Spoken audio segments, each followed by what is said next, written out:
Dhantoli police station अंतर्गत किती मंडळांनी पोलीस स्टेशनची परमिशन घेतली आहे आणि तिची कायदा सुव्यवस्था कशी आहे बाबा, तुमचं मत एक सांगा.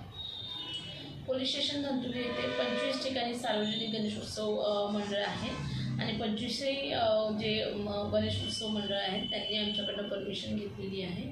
तिथे कायदा व सुव्यवस्थेच्या दृष्टीने आम्ही पेट्रोलिंग ठेवतो आहे. तिथे होमगार्ड आम्ही लावलेले आहे आणि सर्व व्यवस्था व्यवस्थित दिलेल्या केलेली आहे.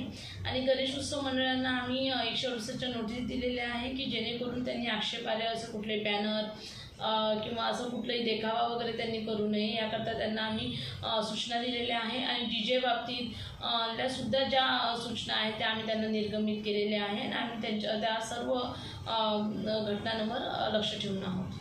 किती PSI आहे आणि किती होमगार्ड आणि किती API बंदोबस्तासाठी आहे?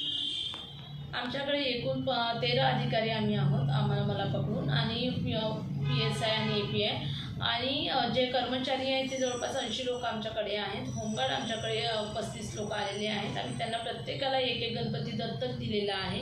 दत्तक इन द सेन्स की ते तिथे स्वतः हजर राहतील, त्याच्यावर सगळ्या लोकांवर लक्ष ठेवतील आणि आमचे कर्मचारी 3 मंडळ मिळून एक कर्मचारी अधिकारी त्याच्यावर लक्ष असणार आहे. तर या दृष्टीने आम्ही त्यांच्या सर्व गोष्टींवर लक्ष ठेवून आहोत. विसर्जनाच्या तयारी संदर्भात काय सांगता? विसर्जनाच्या तयारीसाठी आम्ही सर्व माननीय CP सर यांनी आमच्या मीटिंग घेतलेली आहे, DCP सरांनी मीटिंग घेतलेल्या आहे आणि त्यांनी आम्हाला गायडन्स केलेलं आहे. मी रूट ठरवलेलं आहे. DJचा वापर करू नये म्हणून आम्ही सूचित केलेलं आहे.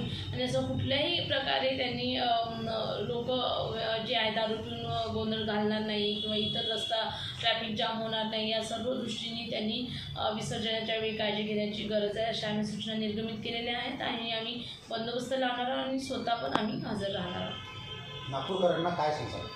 नागपूरकरांना मी हाच संदेश देऊ इच्छिते आणि विनंती करते की हा उत्सव हा राज्योत्सव आहे, सर्वांसाठी उत्सव आहे.